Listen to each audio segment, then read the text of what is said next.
Ce type est un symptôme, un pauvre type.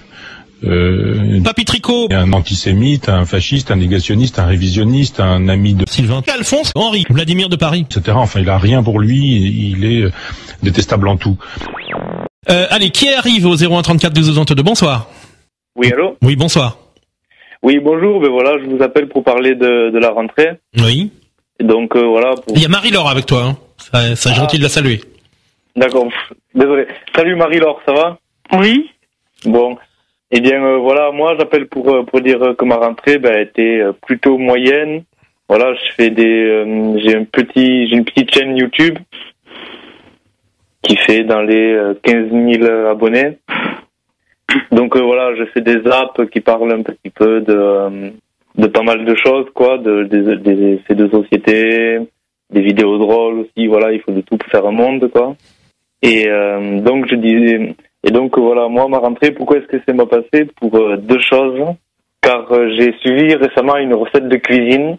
Parce que voilà, je voulais faire plaisir à ma sœur. J'ai préparé un petit brownies pour la rentrée. Et le problème, c'est que sur la limite de cuisson, en fait, il me disait qu'il fallait mettre le four. Très intéressant, merci. Oui, voilà. 01 34 12 12 22, bonsoir. 01 34 12 12 22, bonsoir. Oui, allô, bonsoir. Bonsoir. Bonsoir, moi c'est Pierre. Oui, c'est ça. Je la reconnaîtrai toujours, ta voix, Sylvain, c'est bête, hein. 01 34 12 12 22. Je te rappelle que j'ai un casque, donc les voix, faut vraiment les transformer. Non, mais moi, je suis là, je dis rien, quoi. Voilà. 01 34 12 12 22, bonsoir, et après, on te laisse la parole, Marie-Laure, parce qu'apparemment, c'est difficile de trouver des intervenants en même temps que toi. Bonsoir. Bonsoir, Jean-Claude. Oui, Jean-Claude. Bonsoir, Marie-Laure. Oui, c'est Marie-Laure, oui. Bonsoir.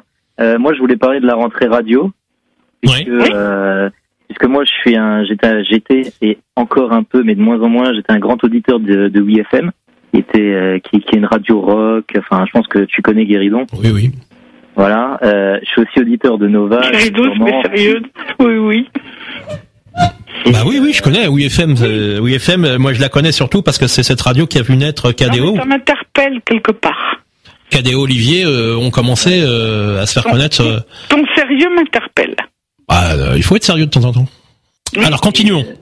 Et il y a un nouveau morning cette saison le matin que j'ai pas écouté. Je sais que l'an dernier il y avait Arnold que j'aimais beaucoup, qui était un animateur qui avait beaucoup de talent. Et là, il y a maintenant un nouveau morning. Je sais pas du tout ce qu'il donne. J'ai aucune idée. C'est intéressant de nous parler des choses que t'as pas écoutées.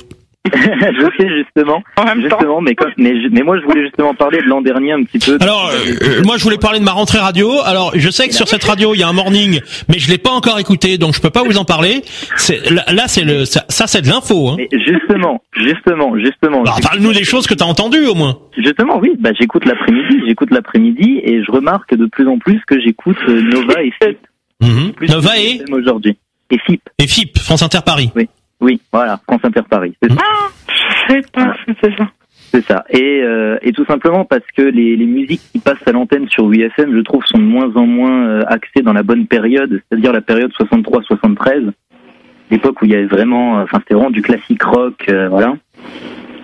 Et que Nova, par exemple, ou FIP même reprennent justement beaucoup plus cette période musicale que ne le faisait WeFM à l'époque. C'est ça. Alors on peut penser qu'une radio, si elle décide de changer un peu sa ligne éditoriale, c'est qu'elle le fait pas par hasard. C'est peut-être qu'elle a envie soit de viser un autre public, d'évoluer et de pas stagner. Peut-être que les audiences stagnaient, qu'on avait envie de proposer un petit peu autre chose, d'avancer dans le temps, de pas rester stagné dans des époques bien précises, non? Je pense qu'une radio, surtout des radios, des grosses radios comme ça, qui ont connu quand même cette notoriété, font des études avant de transformer, ou alors c'est un peu du au pif. Je pense pas que ces radios aillent au pif au niveau de leur ligne éditoriale. Non, ils font pas ça au pif, je pense, mais je trouve quand même ça dommage qu'une radio qui s'était inscrite dans le rock véritable et dans le classique rock tourne d'un seul coup à de la pop plus molle. Parce qu'il y a de moins en moins de rock à l'antenne quand j'écoute en ce moment, je trouve. Et je trouve ça véritablement dommage. Alors qu'avant, j'écoutais, j'étais sûr et certain de tomber sur du Pink Floyd tout de suite, voilà, sur des groupes comme ça. Et là, d'un seul coup, hop, je tombe sur des choses qui sont beaucoup plus récentes. Et je me dis, mais où sont les années 60, 70 à l'antenne, quoi. Où elles sont? Voilà. Et je trouve ça dommage. Même Nostalgie, par exemple, c'est beaucoup moins, il y a plus rien. C'est plus comme avant. Aujourd'hui, c'est plus les années 80, je trouve, voilà. Bah, ça reste, 80, c'est nostalgique encore, hein. Non, mais je suis d'accord avec lui. Ouais. Ouais. Ça me fait plaisir. Ben non, voilà. C'est pas une question de faire plaisir, c'est que c'est ma façon de penser aussi. Ouais. Voilà. Et sinon, je voulais aussi parler de la télévision.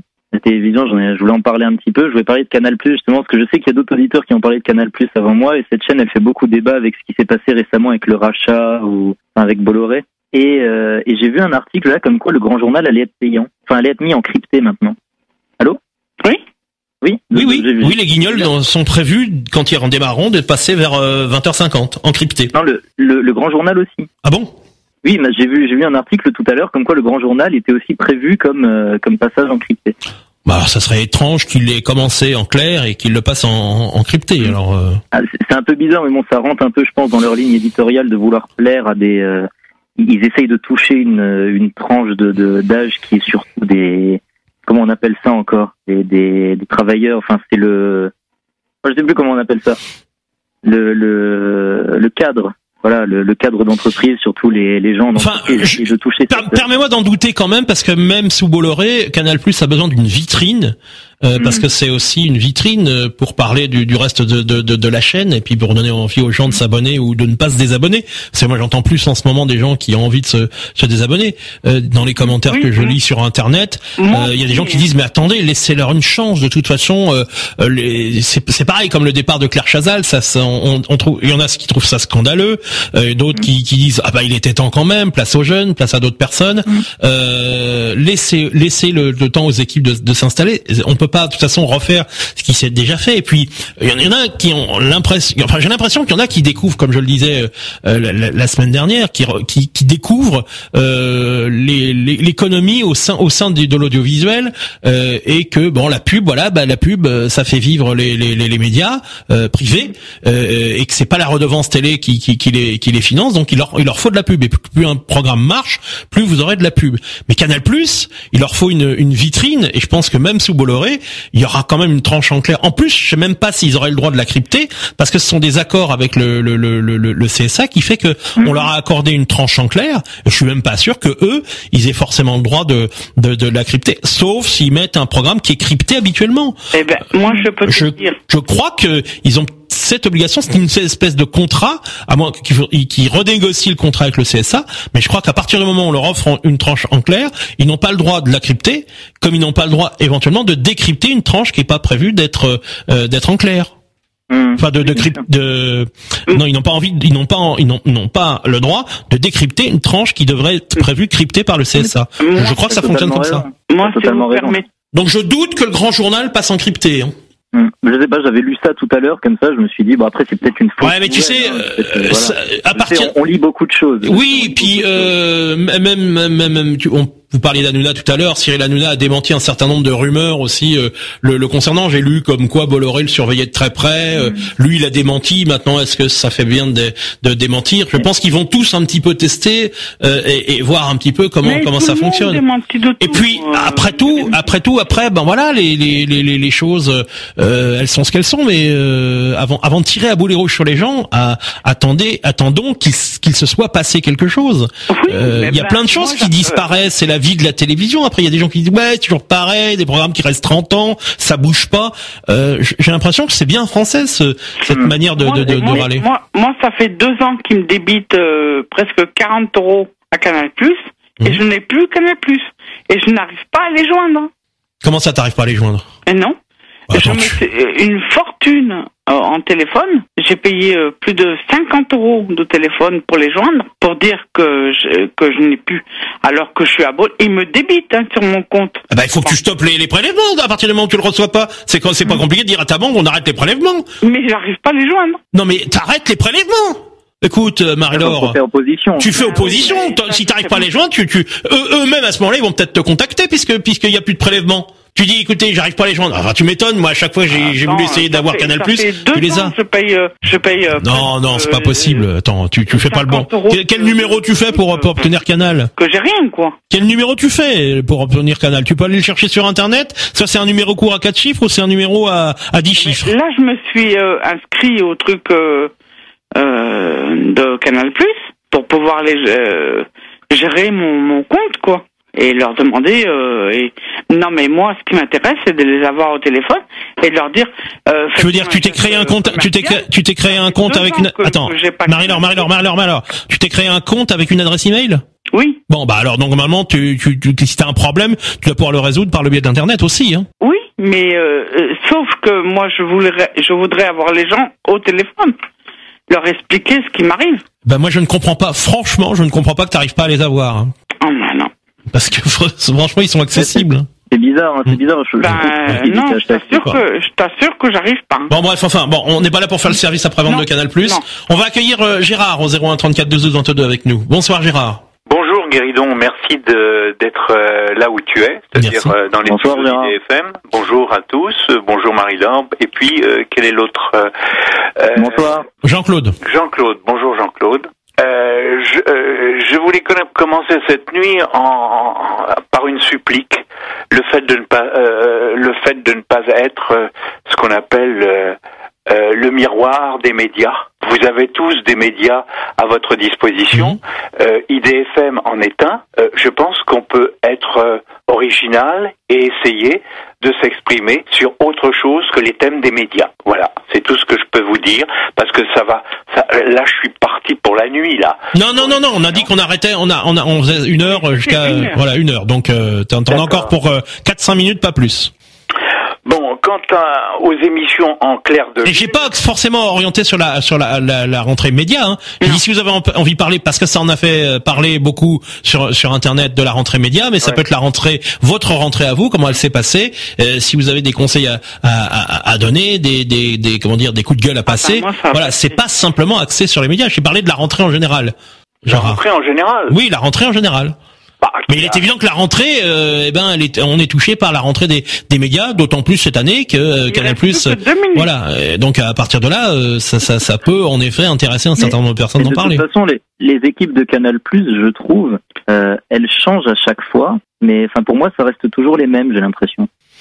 Je sais pas ce que vous en pensez, mais pour moi, j'ai rien à vous dire là-dessus. Toujours les mêmes. Il a rien à dire, Gérard, dans la mesure où il est pas très clientélé, il a plus de télé chez lui, donc. Non, mais je sais pas moi. Les rares fois où il la regarde, il va la regarder chez des amis quand il veut regarder un programme qui risque de l'intéresser. De toute façon, quels que soient les changements qui s'opèrent sur ce qu'on appelle le programme des ondes, vous n'êtes pas obligé de regarder ni d'écouter, donc vous pouvez couper à tout instant et puis faire votre programme qui s'appelle votre vie. Voilà, tout simplement. Oui, Gérard, mais il y a des gens qui sont attachés à certains programmes. Toi, tu n'es plus attaché à la télé. Alors, moi, je ne le suis pas, donc je le dis. Oui, non, mais t'as raison de le dire.